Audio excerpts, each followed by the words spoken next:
నాయకుడు అవ్వాలంటే మరి ప్రజలు ఎన్నుకోవాలి. ప్రజలు ఎన్నుకోవాలంటే ప్రజలకి ఆ నాయకుడు నచ్చాలి.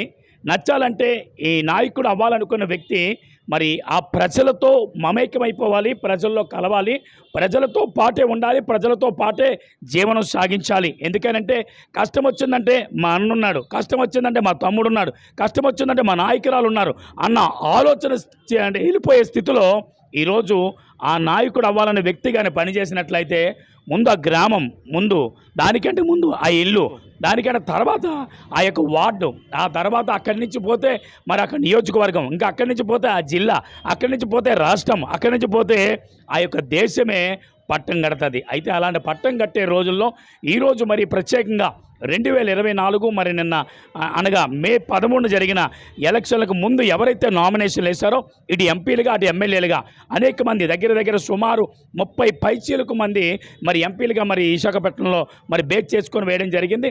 మరి ఇండిపెండెంట్లే మరి 30 మంది పైచీలకు వచ్చిన ఆ వ్యక్తులు అనేక మంది మరి ఎన్నో ఒడిదుడుకులు ఎదుర్కొంటూ ఈరోజు మరి ఎంపీ స్థానాలకు పోటీ చేయడం జరిగినప్పటికీ కూడా అనేకమైన అవంచనీయ సంఘటనలు ఎదుర్కొంటూ కూడా ప్రజల్లోకి వెళ్ళాలి, ప్రజల కొరకు ఏదో చేయాలి, గెలుస్తామనే మాట పక్కన పెడితే ప్రజలకు ఏదో చేయాలని ఒక ఆలోచనతో, ఒక తపనతో ముందుకెళ్ళిన నాయకులు చాలామంది ఈ విశాఖపట్నంలో ఉన్నారు. అందులో మరి ప్రత్యేకంగా దేవర శంకర్ మరి ఆయన విషయంలో మరి ఈరోజు విశాఖపట్నం మరి మద్దిలపాలెం ప్రాంతంలో ఉన్న 22వ వార్డులో నివాసితులుగా మరి మంగాపురం కాలనీలో నివాసులుగా మరి ఉంటున్న ఆ వ్యక్తి మరి ప్రత్యేకంగా ఈరోజు వార్తల్లోకి ఎక్కాడని చెప్పాలి. మరి విధానం ఏంటంటే ఒక వ్యక్తి కోసం, ఒక నాయకుడి కోసం, ఆ నాయకుడు ఎవరంటే పీర్తల మూర్తి యాదవ్. ఈ పీర్తల మూర్తి యాదవ్ ఎవరైతే ఉన్నారో ప్రస్తుతం 22వ వార్డు జనసేన పార్టీ మరి కార్పొరేట్ అభ్యర్థిగా మరి ఆ యొక్క విధులు కొనసాగిస్తున్నారు. ఈ కోణంలో మరి ఆయన విషయంలో అనేకమైన ప్రెస్ మీట్లు వచ్చినప్పుడు ఆ ప్రెస్ మీట్లలో మరి అనేక విషయాలు మరి వస్తున్నప్పుడు, ఆ వీడియోలు వస్తున్నప్పుడు ఆ వీడియోలకు మరి చూసి అయ్యో ఈ వ్యక్తి మీద ఇంత మంచి ఆలోచనలు, మంచి తలంపులతో చేస్తున్నారు, కానీ ఈయన వెనకాతల ఉద్దేశాలు ఏంటని ప్రజలకు తెలియజేయాలని ఒక వీడియో మొదలుపెట్టి 4 వీడియోలు ప్రారంభించారు. ఈ 4 వీడియోలే ఈరోజు దేవర శంకర్ మీద మరి హత్యాయత్నం చేసే దిశగా ఈరోజు దారులు మళ్ళాయని చెప్పాలి. మరి ఆ దేవర శంకర్ మరి మనతో పాటే ఉన్నారు, ఆయనతో మాట్లాడే ప్రయత్నం చేద్దాం.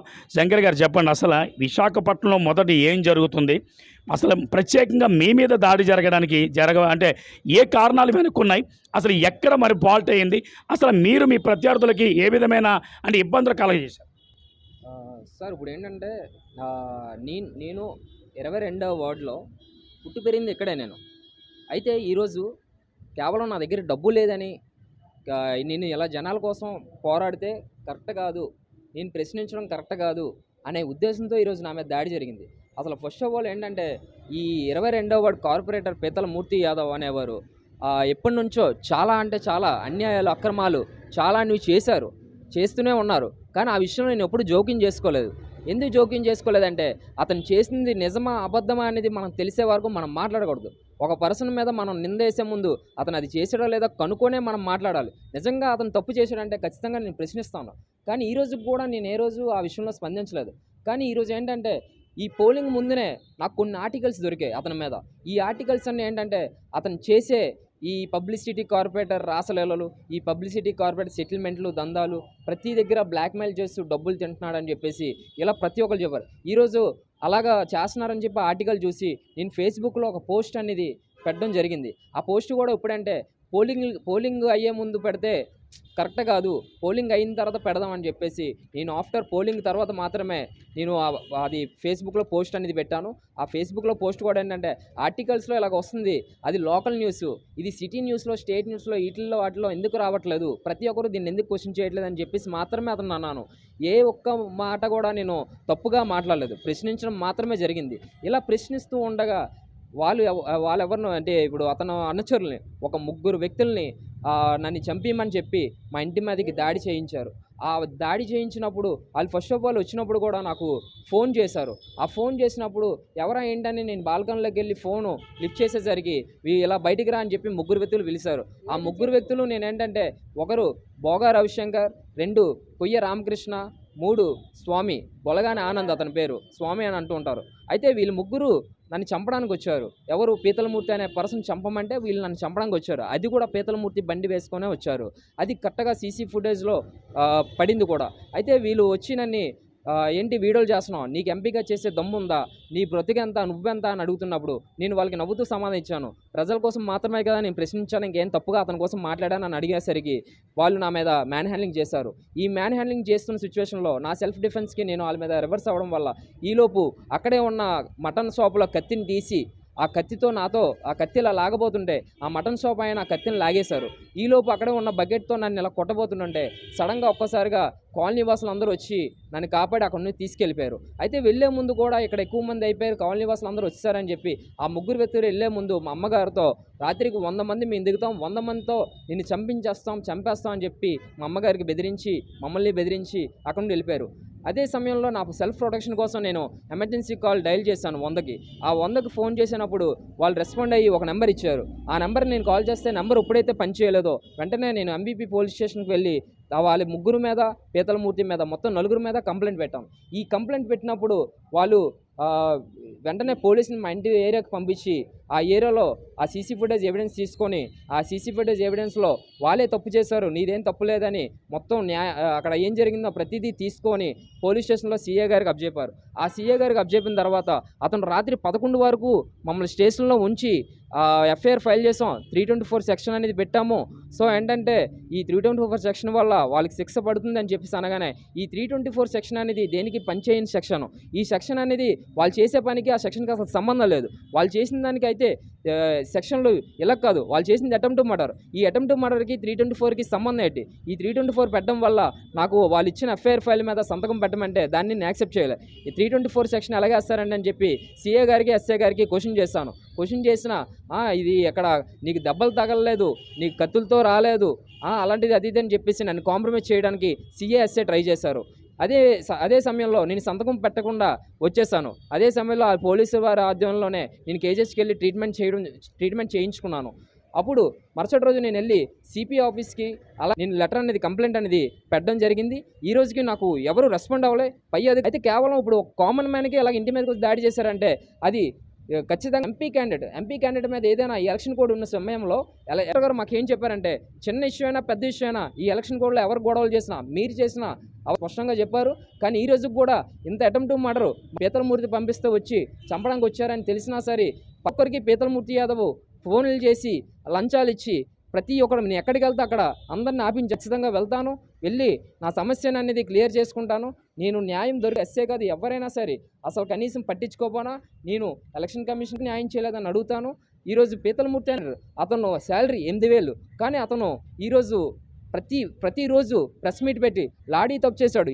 ఆ ప్రశ్నించినప్పుడు ఎవరు అతను ఎందుకు తిరగబడలేదు అంటే అతను క్వశ్చన్ చేశారు, ఇతను క్వశ్చన్ చేయాలి, నేను కూడా క్వశ్చన్ చేస్తాను, నా మీద అతను క్వశ్చన్ చేయాలి. అంతేగాని ఇలాగా దాడి చేయడం అనేది కరెక్ట్ కాదు. అలాంటిది ఈరోజు దాడి చేసిన పక్క ఎవిడెన్స్ ఉన్నా ఎవరు ఏ అధికారి పట్టించుకోవట్లేదు. ఈ విషయంలో అయితే అంటే పీతలమూర్తి యాదవ్ ఇప్పటికీ స్టేషన్ మీద అడుగు కూడా పెట్టలేదు. ఈరోజు కూడా ఫోన్ కాల్స్లోనే ప్రతిదీ అతను నడిపిస్తున్నాడు. ఆ ముగ్గురు వ్యక్తులు కూడా చాలా నీట్గా సమాజంలో చాలా నీట్గా తిరుగుతూ కాలర్ ఎగరేసుకుంటూ ఉన్నారు. కానీ ఈరోజు కూడా నాకు న్యాయం జరగలేదు. న్యాయం నాకు జరిగేంత వరకు నేను ఇంకా పోరాడుతూనే ఉంటాను. Thank you. రైట్. మరి కీర్తి విషయం ఏంటంటే గతంలో ఏదైతే మరి లీడర్ పేపర్ కానీ, ఈరోజు పేపర్ కానీ, ఈరోజు అనే తెలుగు దినపత్రిక కానీ ఈ పత్రికలో ప్రత్యేకంగా ఈ పీతలమూర్తి యాదవ్ 22వ వార్డు జనసేన కార్పొరేటర్ ఎవరైతే ఉన్నారో మద్దిలపాలెం బేస్ చేసుకొని మరి ఆ పరిసర ప్రాంతంలో ఉన్న ఈయనపై అనేకమైన వార్తలు కథనాలు రావడం, అంటే చిరు వ్యాపారులపై కార్పొరేటర్ మూర్తి యాదవ్ దాడి, అలాగే మరి పబ్లిసిటీ కార్పొరేట్ సెటిల్మెంట్ల దందా అని కొన్ని అంశాల మీద ఈ యొక్క పత్రికలు అయితే వెలువడ్డాయి. మరి అలాగే కొన్ని టీవీ ఛానల్లో కూడా మరి ఈ యొక్క ప్రత్యేకమైన కథనాలు వెలువడ్డాయి.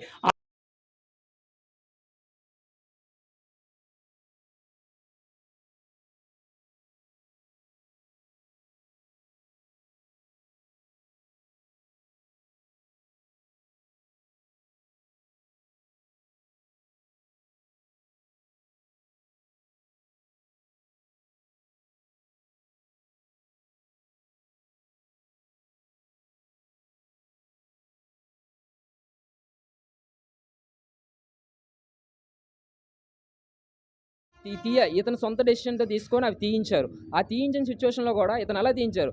ట్రాఫిక్ అనేది ఆగిపోతుంది, ఎలాంటి విషయాల్లో తీయించాలి, కానీ అలా తీయించకుండా ఆ దుకాణాల మీద కూడా వాళ్ళు ఏం చేశారంటే ఆ దుకాణాలు వాళ్ళు మందు అమ్ముతున్నారు, గంజా అమ్ముతున్నారు, గుట్కాలు అమ్ముతున్నారు అని చెప్పేసి కంప్లైంట్ పెట్టాడు.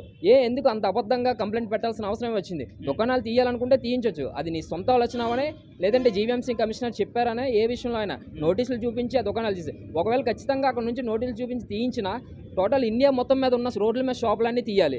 సో ఎక్కడ తీయలేంది కరెక్ట్గా వాళ్ళు ఉంటున్న ఇక్కడ 22వ వార్డులో ఉంటున్న కళావతి దగ్గర ఉంటున్న దుకాణాలు మాత్రమే ఎందుకు తీయాలని అన్నారు. అలానే అతని ఏరియాలో మాత్రం దుకాణాల్లో షాపులు మాత్రం ఉన్నాయి. దాని విషయంలో అతను ఎప్పుడు జోక్యం చేసుకోలేదు. అంటే అతని ఏరియాకు ఒక న్యాయం, పక్కోడికి ఒక న్యాయమా? ఈరోజు అవి అడిగినందుకే కేవలం దుకాణాల విషయంలో కూడా నేను ఇన్వాల్వ్ అవ్వలేదు. ఆ దుకాణాల విషయం కూడా నేను నార్మల్గా వాళ్ళతో వెళ్ళి మాట్లాడినప్పుడు దుకాణాలతో మాట్లాడినందుకు మా నాన్నగారు డ్యూటీ తీస్తారు. దానికి కూడా నేను క్వశ్చన్ చేయలేదు. ఏ రోజు మా నాన్నగారు డ్యూటీ పీకేసినా నేను ఏ రోజు దానికి కూడా క్వశ్చన్ చేయలేదు. ఈరోజు కేవలం ఆఫ్టర్ పోలింగ్ నేను ముందుగా పోలింగ్ విషయంలో నేను ముందుగా జోక్యం చేసుకుంటే అది ఓటింగ్ కోసమే చేస్తున్నాను అని అంటారని పోలింగ్ విషయంలో ఆఫ్టర్ పోలింగ్ తర్వాత మాత్రమే అతను చేసేవన్నీ నేను బయట పెడుతున్నాను. ఇంకా బయట పెడతాను, ఖచ్చితంగా ఇతను బయటికి దొరికిపోతాడు, ఖచ్చితంగా రిమాండ్కి వెళ్ళిపోతాడన్న భయంతో ఈరోజు నా మీద దాడి చేయడం జరిగింది. ఖచ్చితంగా పీతలమూర్తి యాదవ్ వల్ల నాకు ప్రాణహాని అయితే ఉంది. ఖచ్చితంగా నాకు ప్రొటెక్షన్ ఉండాలి. అలానే అతనికి రిమాండ్కి పంపించి ఇక్కడ జనాల్లో అందరికీ న్యాయం చేస్తారని, నాకు కూడా న్యాయం చేస్తారని పై అధికారులందరినీ కోరుకుంటున్నాను. ఈరోజు కూడా సిపిని కలవడానికి నాకు ఛాన్స్ లేదు. ఒక ఎంపీ అభ్యర్థిగా ఒక సిపిని కలవడానికి కూడా నాకు ఛాన్స్ ఇవ్వట్లేదు. కింద వాళ్ళందరూ సిపి దగ్గరికి వెళ్ళే గ్యాప్లో కింద వీళ్ళందరికీ డబ్బులు ఇచ్చి అందరిని ఆపిస్తున్నాడు. నాకు అందరూ అడ్డొస్తున్నారు. సిపి గారిని ఎందుకు కలవట్లేదు? నాకు కలడానికి అసలు ఎందుకు? నాకు అర్హత లేదా? ఈ రోజుకి కూడా సిపి గారు కాదు కదా, ఆర్ఓ గారు కాదు కదా, అలాగే ప్రతి ఒక్కటి దాంట్లో నేను కంప్లైంట్ పెట్టాను. కానీ ఈ రోజుకి ఎవరు రెస్పాండ్ అవ్వలేదు. ఆ రెస్పాండ్ అవ్వలేదంటే కేవలం కారణం పై అధికారులకి లెటర్ అనేది, కంప్లైంట్ అనేది వెళ్ళలేదు. వెళ్తే ఖచ్చితంగా వాళ్ళు రియాక్ట్ అవుతారు, అతని మీద యాక్షన్ తీసుకొని రిమాండ్కి పంపిస్తారు. ఈ విషయంలో కూడా ఆ బోగ రవిశంకర్ అవనవ్వండి, కొయ్య రామకృష్ణ అవనవ్వండి, గొలగాని ఆనంద్ అవనవ్వండి, పీతలమూర్తి యాదవ్, వీళ్ళు నలుగురు రిమాండ్కి వెళ్ళేంత వరకు నేను పోరాడుతూనే ఉంటాను. ఈ ఒక్క విషయంలోనే కాదు, ప్రతి విషయాల్లో వాళ్ళు రౌడిజం చేస్తూనే ఉన్నారు. ఈరోజు నా ఒక్క విషయంలోనే కాదు, చాలామందికి కాల్ చేసి బెదిరించే కాల్స్ కూడా ఉన్నాయి. సో అలాంటప్పుడు వీళ్ళకి రిమాండ్కి వెళ్తే ఖచ్చితంగా రేపు ఇంకో నాయకుడు ఎలాంటోడు రాడు, ఇలాంటి ఫ్రాడ్స్ ఖచ్చితంగా రారు. ఈ రోజు కానీ వాళ్ళు వదిలిపెడితే రేపు పొద్దున విశాఖపట్నం మొత్తం రౌడీజం మాత్రమే అవుతుంది. ఇప్పుడు రౌడీజం అయితే కొంచెం తగ్గింది విశాఖపట్నంకి, మళ్ళీ మొదలవుతుంది. ఈ ఆఫ్టర్ పోలింగ్ తర్వాత మళ్ళీ ఈ ఎలక్షన్కి రౌడీజం స్టార్ట్ అవుతుంది. అది దానికి మొదటి కారణం పీతలమూర్తి యాదవ్ మాత్రమే. రైట్ శంకర్ గారు, అంటే మీరు అంటున్న మాట ప్రకారంగా అయితే పోలీస్ స్టేషన్కి మీరు వెళ్ళారు, సంబంధిత సిఐ కానీ ఏఎస్ఐ కానీ స్టేషన్ హౌస్ ఆఫీసర్ ఎవరైతే ఉన్నారో సిఐ గారు ఎస్ఐ గారు కూడా మీరు 324 మాత్రమే పెట్టారన్నారు. నిజంగా అక్కడ మటన్ అంటే అమ్ముతున్న వారి దగ్గర కత్తి పట్టుకొని చాలా ముగ్గురు మీ మీద అటాక్ చేశారన్నారు. అంటే మధ్యలో అంటే ఈ యొక్క అటాక్ జరిగిన తర్వాత మీరు ఆత్మరక్షణ కోసం అక్కడి నుంచి మీరు తప్పించుకున్నారన్నారు. మరి నిజంగా అది నిజమైతే మరి 307 పెట్టాలి, లేదంటే రెడ్ విత్ 34 పెట్టాలి. ఈ రెండు కేసులు మరి ఎందుకైనా అంటే అటెంప్ట్ చేయలేదంటారు? పోలీసు వారు ఏంటంటే కంప్లైంట్ కూడా నేను రాద్దాం అన్నప్పుడు పోలీసు వారు ఇలాగ మటన్ షాప్లో కత్తి తీయబోయారండి అంటే ఆ మటన్ షాప్లో కత్తి పట్టుకున్నారా అని అడిగారు. పట్టుకోలేదన్నాను. పట్టుకోలేనప్పుడు అది అటెంప్ట్ మర్డర్ అవుదా అన్నారు. ఆ మటన్ షాప్ ఆయన కత్తి లాగేశాడు కాబట్టి అది ఇదవ్వలేదు. అండ్ తర్వాత వాళ్ళు వచ్చే మనుషులు కత్తులతో దాడి చేశారా అంటే కత్తులతో దాడి చేయలేదండి, చెయ్యబోయారు అని అంటే కత్తిలేమి వాళ్ళ చేతిలో లేవు కదా, అందులో నీకు దెబ్బలు కూడా లేవు, ఇది మేజర్ ఇన్సిడెంట్ కాదు అని చెప్పారు. ఓకే, అలాంటప్పుడు ఒక ఇంటి మీదకి వచ్చినప్పుడు అది చంపడానికి మాత్రం వచ్చారు. ఏం కత్తి ఉంటేనే చంపగలరా, లేదంటే ఏదైనా ఆయుధం ఏదైనా వెపన్స్ ఉంటేనే నన్ను చంపగలరా, నార్మల్గా చంపలేరా?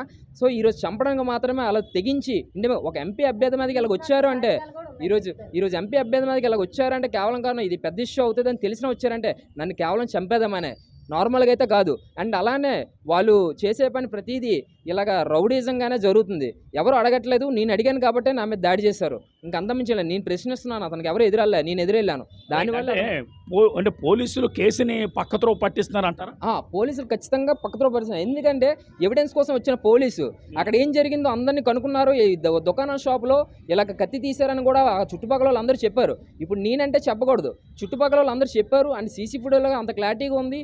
ఈ రోజు కూడా పోలీసులు దానికోసం అతను ఎవరైతే ఎవిడెన్స్ తీసుకెళ్లారో అతను కూడా అక్కడ కత్తి అయితే తీశారండి దుకాణాల్లో అది అని చెప్పారు. కానీ కంప్లైంట్లో మాత్రం అది రాయలే. కంప్లైంట్లో వాళ్ళు ఏంటంటే దుకాణాల్లో కత్తి ఇవేం రాయలే, దుకాణాల్లో బకెట్ అయితే తీశారని చెప్పేసి రాశారు తప్ప కత్తి అయితే తీశారు ఇవన్నీ వాళ్ళు తీయలేదు కదా. అంటే నన్ను కాంప్రమైజ్ చేస్తున్నారు ప్రతిదానికి. నన్ను కాంప్రమైజ్ చేసి కత్తి అయితే తీయలేదు కండి, అతను లాగేశారు కదా, దుకాణాలు లాగేశారు కదా. అక్కడ దుకాణం షాప్ మటన్ షాప్ కూడా చెప్తున్నారు కత్తి తీయబోతుంటే ఇలా నేను లాగేశాను అతను కూడా చెప్తున్నారు. సమయంలో అంటే మీతో పాటు మీ ఫ్యామిలీ మెంబర్లు ఎవరైనా ఉన్నారా? ఎవరు లేరండి. యాక్చువల్ మ్యాటర్ అంటే గొడవ అవుతున్నప్పుడు గట్టిగా అరుపులు వినిపించాయి. చుట్టుపక్కల అందరూ అరుస్తున్నారనమాట. ఆ అరిచినప్పుడు మా అమ్మగారు విని బయటకు వచ్చి వెంటనే పరిగెట్టుకుని వచ్చారు. మా అమ్మగారు ఎప్పుడైతే ఎంటర్ అయ్యారో వీళ్ళందరూ కూడా ఎంటర్ అయ్యి నన్ను అక్కడ నుండి సేవ్ చేశారనమాట.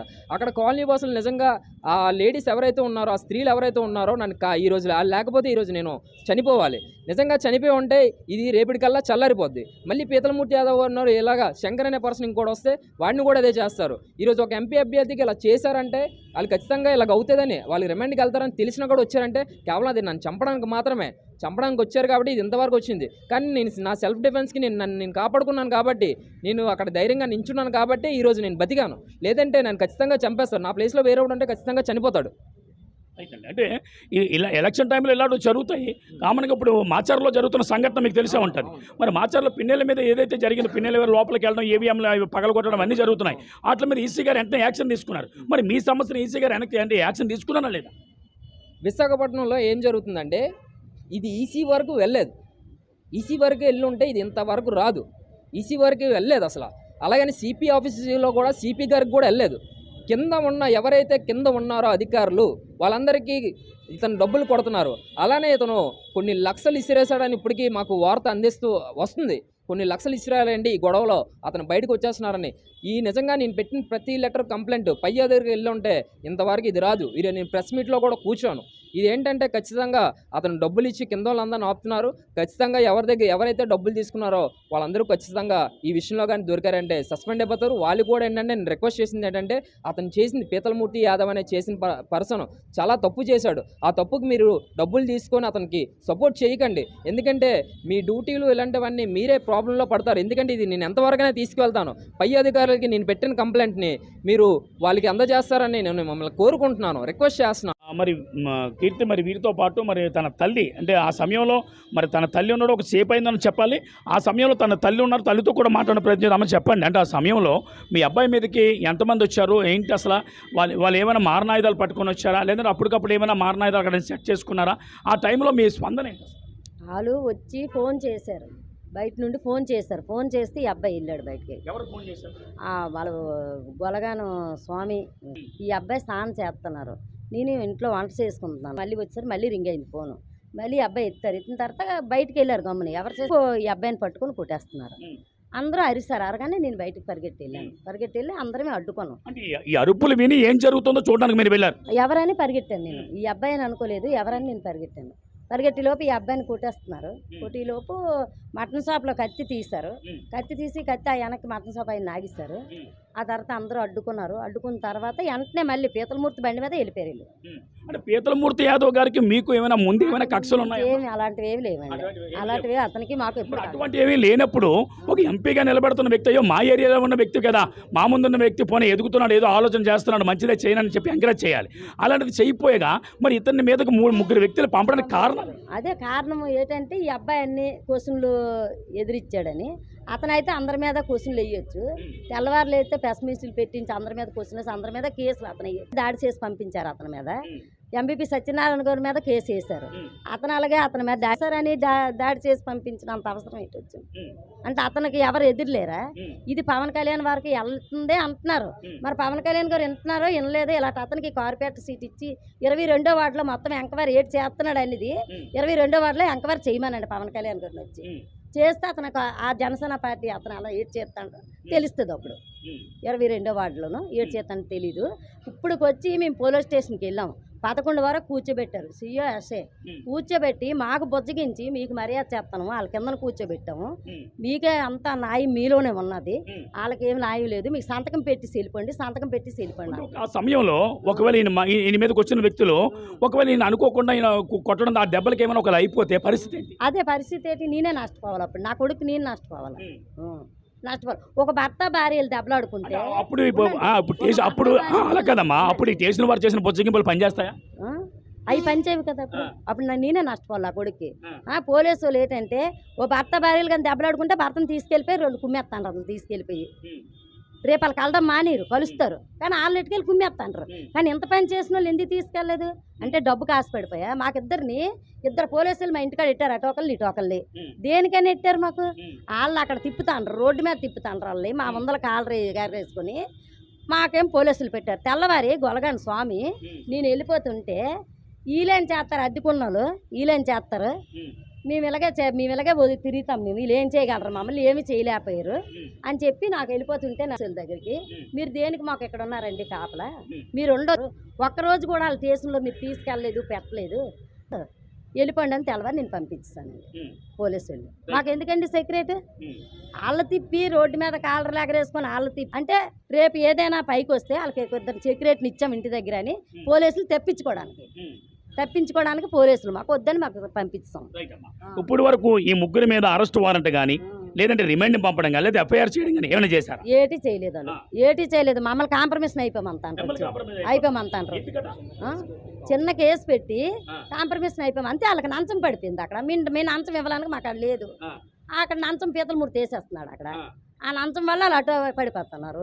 అంటే డబ్బు లేని వాళ్ళు చంపేస్తారు, డబ్బు ఉన్న వాళ్ళకి నంచం తీసుకొని ఇంకా ఈ వైజాగ్ ఎంతమంది చచ్చిపోయి అంతేనా, అందుకే వదిలేస్తాను, ఇలా చచ్చిపోతుంటే వదిలేస్తాను. అందుకే నంచాలు అంటే న్యాయ సంస్థలు కోర్టులు ఇంకా బతికే ఉన్నాయి. మరి వాటికి అంటే ఎవరైతే ఉన్నారో వారికి ప్రభుత్వాలకి మీ అబ్బాయి విషయంలో మీరు ఎటువంటి న్యాయాన్ని కోరుతున్నారు? మా అబ్బాయికి ఏమి మాకు ఎప్పుడైనా పీతలమూర్తి వల్ల మాకు భయంకరంగా ఉంది, మాకు మా పిల్లలకి మాత్రం. నేను వెళ్ళి మేము కూలి పని చేసుకొని పాసి పనులు చేసుకొని, ఒక అబ్బాయి ఇంజనీర్ చదివించాను, ఒక అబ్బాయిని డిగ్రీ చదివించాను, ఒక అబ్బాయి MBA చేశాడు. మేము పనులు చేసుకుని మాకు ఉండడానికి ఇల్లు కూడా మాకు లేదు, మేము అద్దెకే ఉన్నాం. మమ్మల్ని వచ్చి వెళ్ళిపోతుండగా బోగా రవి రాత్రిగా మీరు రాత్రి 100 మందిని తీసుకొచ్చి మిమ్మల్ని మీ ఫ్యామిలీ మొత్తం చంపించి నేను వెళ్ళిపోతున్నాను నాకు వార్నింగ్ ఇచ్చాడు. అది ఈడియాలో కూడా ఉంది చూడండి. అన్నీ వచ్చారు, పోలీసులు ఎంక్వైరీ చేశారు, సీసీ కెమెరా కూడా చూశారు, అక్కడ ఉన్న వాళ్ళందరి దగ్గర సాక్ష్యాలు కూడా తీసుకుంటారు. సాక్ష్యాలు కూడా అన్నీ ఉండి దేనికి వాళ్ళు పెట్టలేదంటే స్టేషన్లోనూ. అంటే ఇంత దారుణంగా మీ అబ్బాయి పైన కక్ష కట్టడానికి కారణాలు కారణం ఎంపీగా వేసాడని, ఇంకేం కాదు. ఒక సామాన్య మానవుడు ఎంపీగా పోటీ చేయకూడదు, ఒక సామాన్య మానవుడు ఎమ్మెల్యేగా చేయకూడదు. వాళ్ళు వచ్చిన అదే అడిగారండి, వాళ్ళు వచ్చిన కొయ్య రామకృష్ణ మీ బతుకేటి, నీకు ఎంపీఆ పోస్ట్ ఎందుకు, నీ బతుకేటి అని వేసావరా నువ్వు ఎంపీయా, నువ్వు బతుకేటి వేసావని తప్పని గుండెల మీద చేసి తోసి తిరగేస్తారు ఈ అబ్బాయిని. నీ బతుకేటి, నీకు ఎంపీఆ వేయడానికి నీ బతుకేటి, నీకు ఉండడానికి ఇల్లు ఉందా, ఇవాళ ఎక్కడుంటారు రేపు ఎక్కడికి పోతావు, నీకు ఎందుకురా ఎంపీ అంటే ఎప్పుడు వాళ్ళు ఎదిరించినోడు ఉండకూడదు, అతను అందరి మీదనే ఎదిరించవచ్చు. ఇప్పుడు ఇక్కడ ఎలా ఉందంటే ఎదిరించేవాడు లేకపోతే బెదిరించేవాడు రాజ్యం అన్నట్టు ఉంది కదా. వాళ్ళదే రాజ్యం ఇప్పుడు అలా బెదిరించే 22వ వార్డులోను ఎక్కడా లేనిది షాపులన్నీ తీవించేసి ఈ బోగా రవి పీతలమూరు చెప్తున్నాడని షాపులన్నీ తన్నించి కాయగూరలన్నీ జల్లిసిపోడు. మీకు కావాలంటే ఎంక్వైరీ వచ్చి మాత్రం షాపులలో అందరిని ఎంక్వైరీ చేసుకోమనండి. అలా దౌర్జన్యాలు ఇక్కడ చేస్తాను. అలాగని షాపుల దగ్గర నిలబడ్డాడని చెప్పేసి ఈ అబ్బాయి వాళ్ళకి సాయం కాదు, అలా నిలబడ్డాడు. అక్కడ నిలబడే తప్పు అని అన్నంతకి మా ఆయన గారు డ్యూటీ తీయించాడు పీతలమూర్తి. ఈరోజు అదే 10,000 వేరే ఆయన డ్యూటీ 10 సంవత్సరాల నుంచి చేస్తున్నాడు మా ఆయన, వేరే వాళ్ళు డ్యూటీ. ఈరోజు 13 వేయించారు, ఆ 13 చేస్తున్నారు. ఈ 10,000కి మనిషిని మరి పెట్టలేదు. ఈ ఇన్స్పెక్టర్ ఇంట్లోని వాళ్ళ పేర్లన్నీ రాయించాడు. వాళ్ళు ఎవరు ఇన్స్పెక్టర్ కూడా మీ డ్యూటీ దేనికి తీసావని అడిగాం. డ్యూటీ కొన్ని తీసివచ్చు, మాకు 5 రోజులు 10 రోజులు టైం ఇవ్వాలి కదా, డ్యూటీకి వచ్చిన వెంటనే నువ్వు ఎలా పంపించేస్తావు, ఒక 5 రోజులు టైం ఇవ్వాలి కదా అని అడిగాం కదా ఇన్స్పెక్టర్. మమ్మల్ని ఏం చేయమంటారమ్మా, పీతలమూరు తీసిమని మేము తీస్తాము అని చెప్పిస్తాడు. లెక్కను చూస్తే మొదటి నుంచి మీ ఫ్యామిలీ మీద కక్ష కడుతూనే ఉన్నారు. 2 నెలలు కాదమ్మా, మొదటి నుంచి మీ ఫ్యామిలీ మీద ఏదో ఒక విధంగా కక్ష కడుతూ ఉన్నారు. అంటే మొదటి నుంచి అతనికి మనకి కక్షలు లేవు, డ్యూటీ తీసిన దగ్గర నుంచి అంతే. అతనికి మనకేం కక్షలు లేవు, అతనికి మనకి ఇక డ్యూటీ తీసిన తర్వాత అప్పుడు ఇలాంటివన్నీ ఇలా జరుగుతున్నాయి కదా, మా నాన్నగారు డ్యూటీ కూడా తీస్తారని ఈ అబ్బాయి ఎంపీగా వేయడం జరిగిందండి. అందువల్ల జరిగిన తర్వాత ఇప్పుడు డ్యూటీ తీస్తారు. ఇప్పుడు ఇన్స్పెక్టర్ ఇంట్లోని వాళ్ళందరినీ పేర్లు రాయించేసుకున్నారు డ్యూటీలోను. వాళ్ళు ఎవరు పనికి రావట్లేదు. ఇన్స్పెక్టర్ కూడా అతను ఇన్స్పెక్టర్గా ఒక వాలంటీర్ చేసినోడిని ఇన్స్పెక్టర్గా వేయించేశాడు. ఆ ఇన్స్పెక్టర్ని ఇక్కడున్న ఇన్స్పెక్టర్ని బెదిరించి పంపించేశాడు. ఆరులో బంగారరాజుని బెదిరించి పంపించేశాడు. ఇతను ఆటలు ఇక్కడ సాగలేదని ఏటో మాకు తెలీదు. అతను పంపించి అతను వాలంటీర్ చేసిన అతన్ని ఇన్స్పెక్టర్గా పెట్టేశాడు. అతన్ని పెట్టి ఈ ఇన్స్పెక్టర్ని అతను చేతుల్లో చేయించుకుంటున్నాడు. అతన్ని చేయించుకొని పనులకు రాపోయినా సరే ఆ డబ్బులు వీళ్ళు తినేసి పనులకు మనుషులు పెట్టలేదు. ఇప్పుడు 16 మందో 13 మందిని వేశారు. ఈ పాత వాళ్ళు రాపోయినా డబ్బులు వచ్చినట్టు సంతకాలు పెట్టించేసుకొని ఈ ఇన్స్పెక్టర్ శ్రీనివాసరావు వీళ్ళు వాళ్ళ చేతులు అంటే ఈ బంగారరాజు వాళ్ళ చేతిలో ఉండలేదనేమో ఈ ఇన్స్పెక్టర్ని వాలంటీర్ని ఇతను ఇన్స్పెక్టర్గా చేసేసుకున్నాడు అనమాట. ఫైనల్గా మీ అబ్బాయి విషయంలో ఎటువంటి న్యాయం కావాలని కోరుతున్నారు? మా అబ్బాయికి న్యాయం జరగాలని నేను కోరుకుంటున్నాను.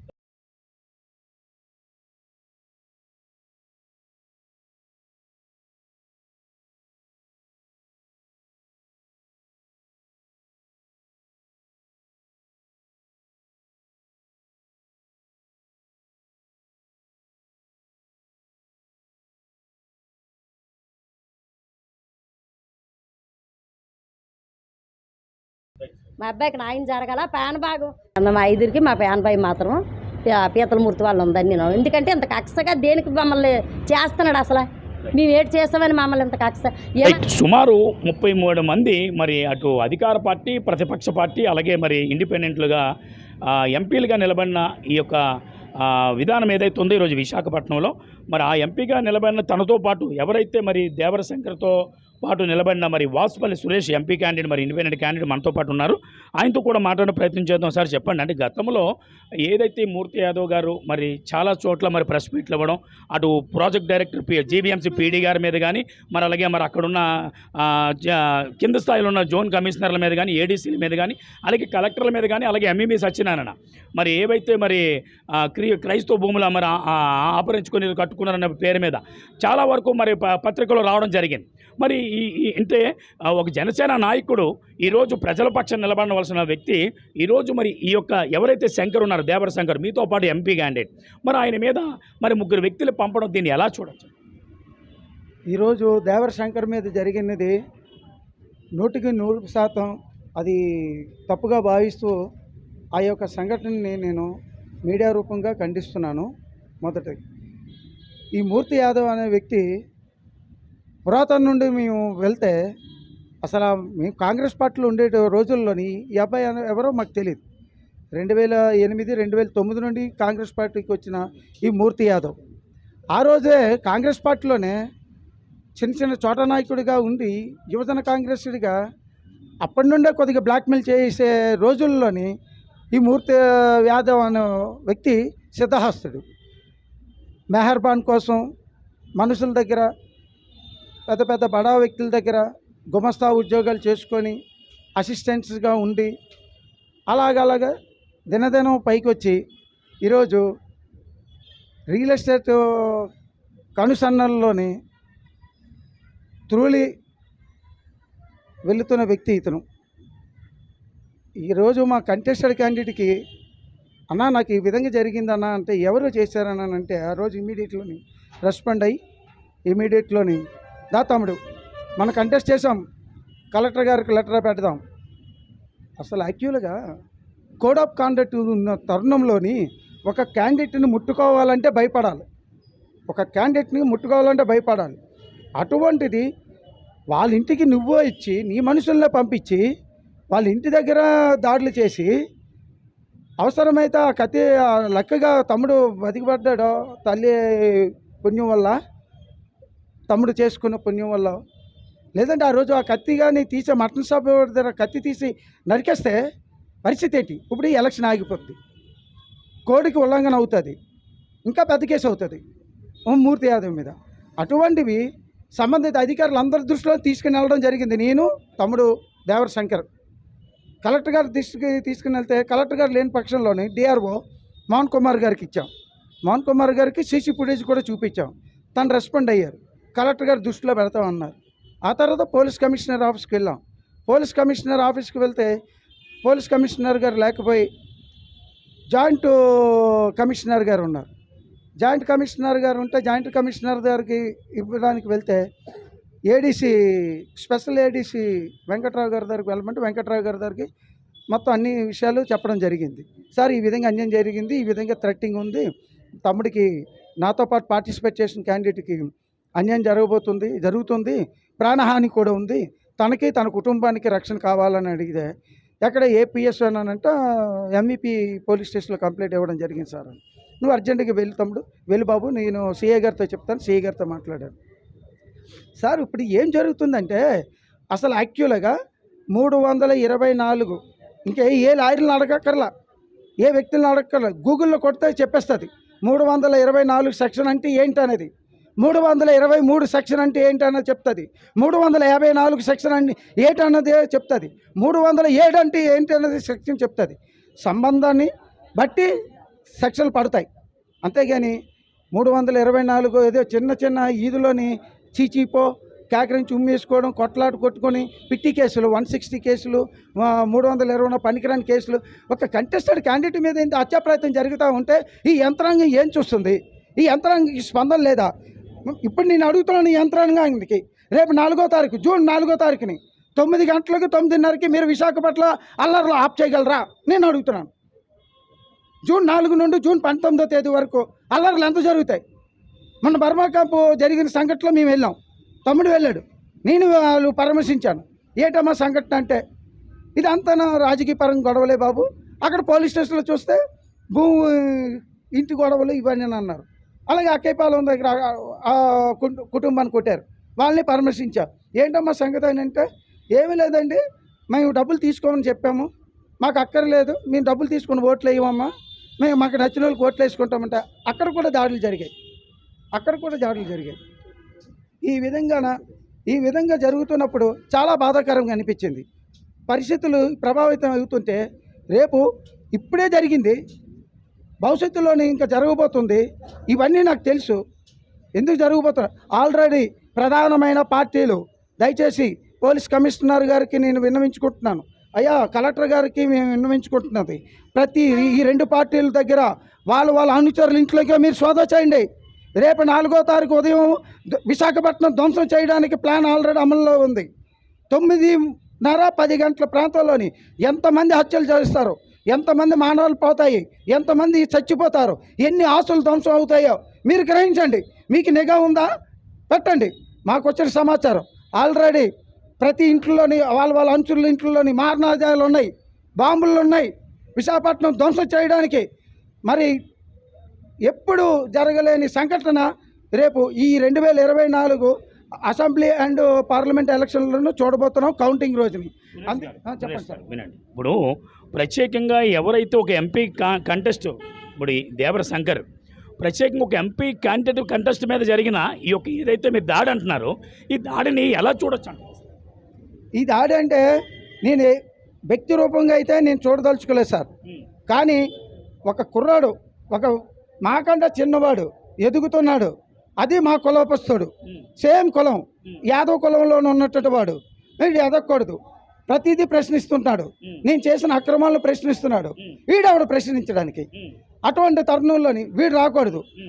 అసలు నామినేషన్ వేయకముందే థ్రెటింగ్ జరిగింది, నామినేషన్ వేయకముందే తండ్రి గారు ఉద్యోగం తీయడం జరిగింది, నామినేషన్ వేసిన తర్వాత ప్రతి ప్రచారంలో కూడా అడ్డుకున్నారు, కామెంట్ చేశారు, అన్నయ్య నాకు ఈ ప్రచారంలో కామెంట్ చేస్తున్నారు అని నేను నాకు బాధపడి చెప్పేవాడు. యాక్చువల్లీ మీరు ఏ పార్టీ కింద పనిచేశారు? మేము ఇండిపెండెంట్, మేము తమ్ముడు రాడికల్స్ పార్టీ తరఫున వేశారు, కానీ బీఫామ్ కొద్దిగా ఇబ్బంది కావడం వల్ల ఇండిపెండెంట్గా కన్వర్ట్ అయ్యారు, నేను ఇండిపెండెంట్గా నేను నిలబడ్డాను. ఈ విధంగా ఒక దేవర శంకరే కాదు, 33 కంటెస్టెడ్ క్యాండిడేట్లు, ఏ ఎంపీ క్యాండిడేట్, ఏ ఎమ్మెల్యే క్యాండిడేట్ల మీద జరిగినా కూడా నేను రియాక్ట్ అవుతాను, నాతో పాటు తమ్ముడు శంకర్ కూడా రియాక్ట్ అవుతాడు. ఎంపీ కంటెస్టెడ్ క్యాండిడేట్ల ఇంట్లకి దయచేసి మేము రిక్వెస్ట్ చేసింది అయితే ప్రొటెక్షన్ కల్పించండి, వాళ్ళ ఇంట్ల దగ్గర నిఘా పెట్టండి, వాళ్ళ ఏరియాలను పోలీస్ పికెటింగ్ పెట్టండి. ఈ రోజు కూడా మా కంటెస్టెడ్ క్యాండిడేట్ల ఇంట్ల దగ్గరికి ఒక్క పోలీసు అంటే లేడు. అసలు శాంతి భద్రతలు లోపించాయని నేను చెప్పాను. మిమ్మల్ని కామన్ మ్యాన్ చూసినట్టు వదిలేశారంటారు. ఇప్పుడు కామన్ మ్యాన్కి చూసినా బాగునండి, కామన్ మ్యాన్కి కూడా కాదు, కాకామన్ మ్యాన్గా చూశారు. కాకామన్ మ్యాన్ అంటే ఎందుకు పనికిరాని క్యాండిడేట్లు. అక్కడ ఆర్ఓ కూడా ఇండిపెండెంట్లకి రెస్పాన్స్ ఇవ్వడు కలెక్టర్ గారు, ఇక్కడ పోలీస్ డిపార్ట్మెంట్ కూడా లేదు. ఇప్పుడు ఒక క్యాండిడేట్ ఒక ఎంపీగా నిలబడినప్పుడు ఆ కాన్స్టిట్యూన్సీలోనే పిఎస్ ఉంటుంది, ఆ పిఎస్లోనే ఒక సీఏ వచ్చి అమ్మా బాబు మీరు ఎంపీగా నిలబడ్డారు, మాకు వచ్చింది మీ తాలూకు రిపోర్టు, మీకు ఏమైనా ప్రొటెక్షన్ కావాలా అని అడగాల. నాది సౌత్ కాన్స్టిట్యున్సీ, తమ్ముడిది ఈస్ట్ కాన్స్టిట్యున్సీ. ఈస్ట్లోని పిఎస్ అక్కడ 3 టౌన్ వాళ్ళైనా రావచ్చు, ఎంఈపీ పిఎస్ వాళ్ళని ఎవరైనా అడిగారా? అడగలే. నాకు సౌత్ కాన్స్టిట్యున్సీ 1 టౌన్ వాళ్ళు ఎవరైనా నాకు వచ్చి అడిగారా? ఇప్పుడు మీరు అంటున్న మాట నిజమైతే నిజంగా అంటే పీతలమూర్తి యాదవే పంపించాడంట. పీతలమూర్తి బండి మీద క్యాండిడేట్లు వచ్చినప్పుడు పీతలమూర్తి పంపించాడంటే ఇంకా అర్థం లేని మాట. అతని బండి కదా అది, ఆ బండి పీతలమూర్తి ఇవ్వకపోతే పీతలమూర్తి బండి దొంగతనం చేసుకొని వీళ్ళు వచ్చారా? అతనే పంపించాడు.